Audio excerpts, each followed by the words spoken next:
Welcome to federal study. நான் கார்த்திக் ராமச்சந்திரன் பேசுகிறேங்க. இன்றைக்கி நம்ம வரப்போகிற டிஎன்பிஎஸ்சி குரூப் 1 அண்ட் குரூப் 2 2ஏக்கான இம்பார்ட்டன்ட் பிடிஎஃப் கம்பைலேஷன் தான் பார்த்துட்ருக்கோம். Mental ability previous year question. சரிங்களா, 2020 2024 வரைக்கும் கடைசியாக TNPSC group 4 exam June month conduct பண்ணாங்க. அது வரைக்கும் நம்ம கவர் பண்ணிட்டோம். Up to group 4 exam 2024. சரிங்களா, மொத்தம் 1575 கொஸ்டின் இருக்குது. இதை நம்ம டிஎன்பிஎஸ்சியால் கொடுத்துருக்கப்பட்ட சிலபஸ் வைஸ் பிரிச்சிருக்கோம். சரிங்களா, டாபிக் வைஸ் போயிருக்கோம். Area and volume, LCM and HCF, time and work, simple interest and compound interest, ratio and proportion, reasoning, simplification, percentage, கடைசியாக மிஸ்லினியஸ் அப்படின்னு சொல்லிட்டு. இந்த மிஸ்லினியஸில் என்னெல்லாம் இருக்குன்னா, டிஎன்பிஎஸ்சி கொடுத்துருக்கப்பட்ட டாபிக்ஸை தவிர்த்து மற்ற டாப்பிக்லேருந்தும் கேட்குறாங்க. மற்ற டாப்பிக்னால் ரொம்ப வெளியில் போயிடல, ஸ்கூல் புக்கில் இருக்கக்கூடிய மற்ற டாபிக் லைக் ப்ராபபிலிட்டி, மீன், மீடியன், மோட், ரேஞ்சு, சரியா, profit loss, partnership, time and distance, இது மாதிரிலாம் கேட்குறாங்க. பட் அவங்கள நம்ம திருப்பி கேள்வி கேட்க முடியாது, ஏங்க கேட்குறீங்க அப்படின்னு சொல்லிட்டு. நம்ம உஷாராக படிச்சிக்க வேண்டியதான். அதனால தான் நம்ம இந்த மிஸ்லினியஸை கொண்டு வரோம். ஏன்னா ஒரு கொஸ்டின்லே ஒரு 1000 பேர் இருப்பாங்க டிஎன்பிஎஸ்சியை பொறுத்த வரைக்கும். ஏன்னா நடந்து முடிஞ்ச குரூப் 2A மெயின்ஸ் ரிட்டர்னில் 0.50 மார்க்லேயே 300 பேர் இருந்தாங்க டிஸ்கிரிப்டிவ் டைப்பில். டிஸ்கிரிப்டிவ் டைப்லேயே அந்த நிலமைனா அப்போ அப்ஜெக்டிவ் டைப்பில் எப்படி இருக்கும்னு பார்த்துக்கிங்க. ஏன்னா லட்சக்கணக்கில் எழுதுகிறாங்க. கண்டிப்பாக குரூப் 2 2A யாரும் மிஸ் பண்ண போகிறதுல. குறிப்பாக குரூப் 2 2A மேக்ஸிமமாக யார் எழுதுவாங்கன்னா, இப்போ இந்த குரூப் 4 செலக்ட் ஆனவங்க ஆல்ரெடி குரூப் 4 சர்வீஸில் டிஎன்பிஎஸ்சியில் இருக்கவங்க தான் எழுதுவாங்க. அவங்களே லட்சக்கணக்கில் எழுதுவாங்க. அதனால் ஒரு கொஸ்டின்னாலும் நமக்கு ரொம்ப இம்பார்ட்டன்ட் தான். சரிங்களா, இப்போ இதை தவிர்த்து நம்மக்கிட்ட இந்த ஜென்ரல் ஸ்டடீஸ் நம்ம ப்ரொவைட் பண்ணுறோம். அதுவும் அப் டு குரூப் 4 வரைக்கும் நம்ம அப்டேட் பண்ணியிருக்கோம். அடுத்தது பொதுத்தமிழ், ரொம்ப ரொம்ப முக்கியம். Up to 2024.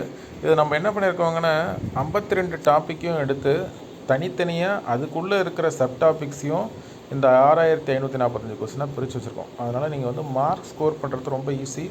வெறுமனே இந்த பிடிஎஃப்பை மட்டும் பார்த்துட்டு போனவங்க ஒரு 90 கொஸ்டின்ஸ் ஈஸியாக இந்த குரூப் 4 எக்ஸாமில் அடிச்சுருந்துருக்கலாம். சரிங்களா, சரி, ஓகே. இப்போ எப்படி இருக்கோட கொஸ்டின்ஸில் அப்படி தாங்க இருக்கும். ஃபுல்லத்தை சால்வ் பண்ணியிருப்போம். நம்ம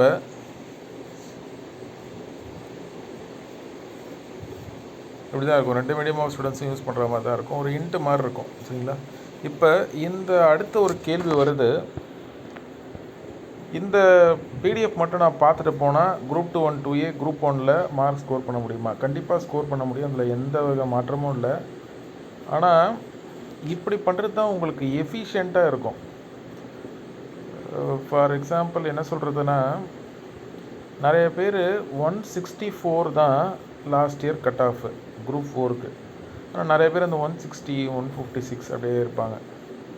அவங்களால அந்த இதை தாண்டவே முடியாது. அந்த 165 175 180 போக முடியாது. அதெல்லாம் யார் தாண்டுறாங்கன்னா, ஸ்கூல் புக்கை நல்லா படிச்சுட்டு அதுக்கப்புறம் ப்ரீவியஸ் இயர் கொஸ்டினை பார்க்குறவங்க தான் அந்த 175 தாண்டுறாங்க. அப்போ தான் அது ஒரு எஃபிஷியண்ட்டாக இருக்கும். சரிங்களா, நான் வெறுமனே 253 கொஸ்டினையும் போனால் இதை மட்டும் பார்த்துட்டு போய் 25 அடித்தவங்களும் இருக்காங்க. பட்டு ஆவரேஜ், பிலோ ஆவரேஜ் அவங்களெல்லாம் பற்றி பேசுகிறேன் நான். அதனால் நீங்கள் என்ன பண்ணுங்கள், நம்ம வேர் டு ஸ்டடி ப்ரொவைட் பண்ணுறோம். எல்சிஎம் அண்ட் ஹெச்சிஎஃப் எங்கெல்லாம் நம்ம ஸ்கூல் புக்கில் இருக்குது. நீங்கள் ஆப்டிடியூடை பொறுத்த வரைக்கும் பழைய புத்தகம் வேணவே வேணாம். 6வதுலேருந்து 10வது வரைக்கும் இருக்கிற நியூ புக்ஸில் சிலபஸ் ஓரியன்டாக மட்டும் படித்தா போதும். இந்த ஜாமெட்ரி, ட்ரிக்னாமெட்ரி இதெல்லாம் வேணாம். அதனால தான் நம்ம வேர் டு ஸ்டடி ப்ரொவைட் பண்ணுறோம். எல்சிஎம் ஹெச்சிஎஃப் எங்கெல்லாம் இருக்குது, டைம் அண்ட் ஒர்க் எங்கெல்லாம் இருக்குது, சிம்பிள் இன்ட்ரெஸ்ட் காம்பவுண்ட் இன்ட்ரெஸ்ட் எங்கெல்லாம் இருக்குது, ரேஷியோ அண்ட் ப்ரொபோர்ஷன் எங்கெல்லாம் இருக்குது அப்படின்னு சொல்லிட்டு நம்ம கிளியர் கட்டாக கொடுத்துருக்கோம். அதை நீங்கள் கோ த்ரூ பண்ணிங்கன்னா பண்ணிவிட்டு நோட்ஸ் எடுங்க. நோட்ஸ் எடுத்துகிட்டு அதை வச்சுக்கிட்டு அதுக்கப்புறம் எல்சிஎம் ஹெச்சிஎஃப்பை பார்க்கணும். அப்போ தான் அது உங்களுக்கு நல்ல ஒரு ஸ்கோராக, ஒரு ஸ்ட்ராங் ஃபவுண்டேஷனாக இருக்கும். சரிங்களா, ஏன்னா இப்போ ஏனோ தானோன்னு படிச்சிங்கன்னு வச்சுக்கோங்களேன், டிஎன்பிஎஸ்சிலலாம் வேலை வாங்க முடியாது. ஒரு காலகட்டம் இருந்தது, ஒரு ஆவரேஜாக படிச்சுட்டு போனால் ஒன்லி ப்ரீவியஸ் இயர் கொஸ்டின் மட்டும் படிச்சுட்டு போனாலே ஈவன் கலெக்டர்ஸ் அது மாதிரி கூட ஆயிருக்காங்க. சரிங்களா. ஆனால் இப்போ அதெல்லாம் ஒன்றும் இல்லை. நம்ம ஸ்கூல் புக்கை கண்டிப்பாக படிக்கணும், ப்ரீவியஸ் இயர் கொஸ்டினையும் பார்க்கணும். என்ன ஒன்லி ஸ்கூல் புக் பார்த்தாலும் மாட்டிப்பீங்க, ஒன்லி ப்ரீவியஸ் இயர் கொஸ்டின் பார்த்தாலும் மாட்டிப்பீங்க. ரெண்டுத்தையும் சேர்த்து பார்க்கணும், school book plus previous year question. சரிங்களா. இப்போ நம்ம already LCM and HCF, time and work, reasoning இதெல்லாம் பார்த்துட்டோம். சரி, இப்போ ரேஷியோ பார்ப்போம்.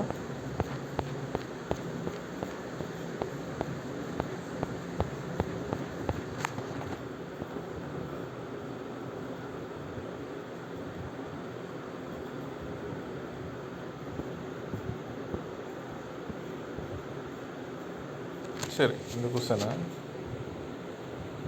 இந்த ரேஷியோன்னு சொல்ல முடியாது, பட் இருந்தாலும் நம்ம ரேஷியோவில் கொண்டு வந்திருக்கோம்.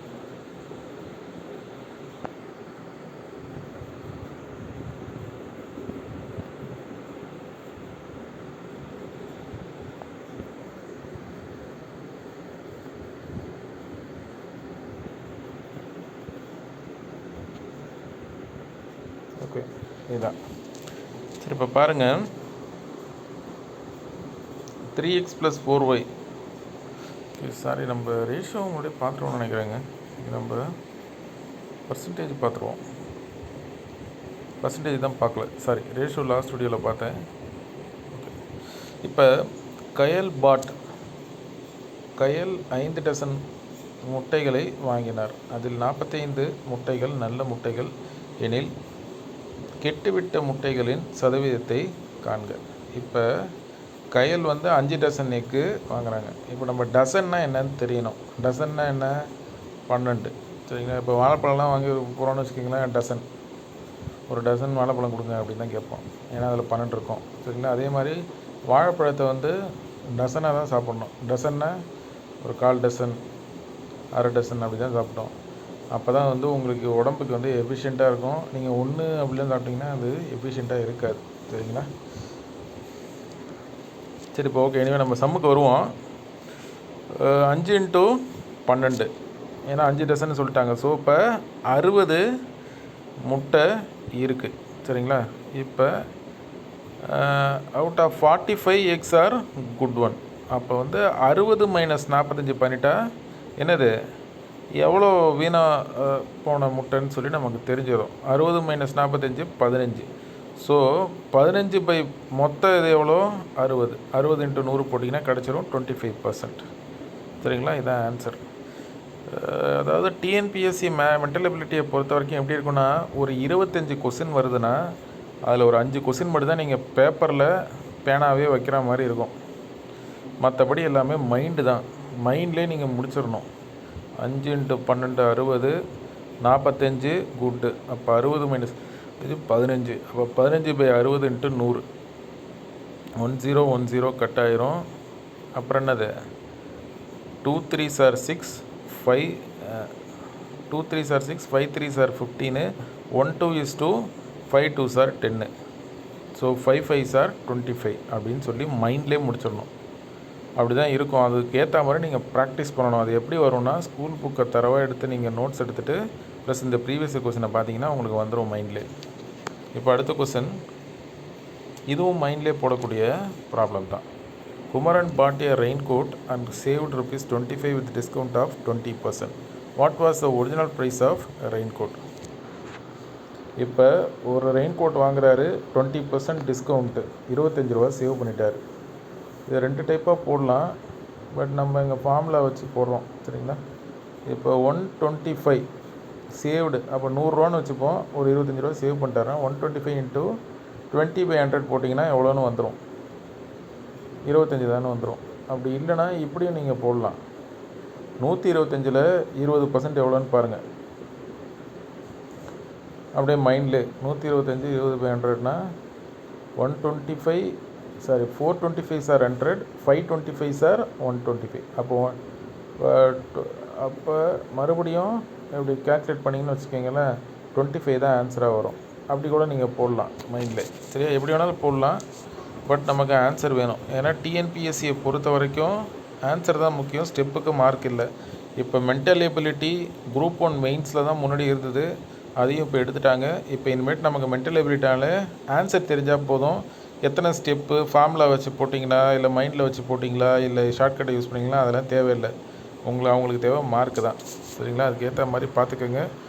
நீங்கள் வந்து நான் ஆரம்பத்தில் சொன்ன மாதிரி ஸ்கூல் புக்கை நல்லா படிச்சுட்டு அதுக்கப்புறம் ப்ரீவியஸ் இயர் கொஸ்டினை ஒர்க் அவுட் பண்ணுங்கள். போதும், மோர் தென் இனஃப்.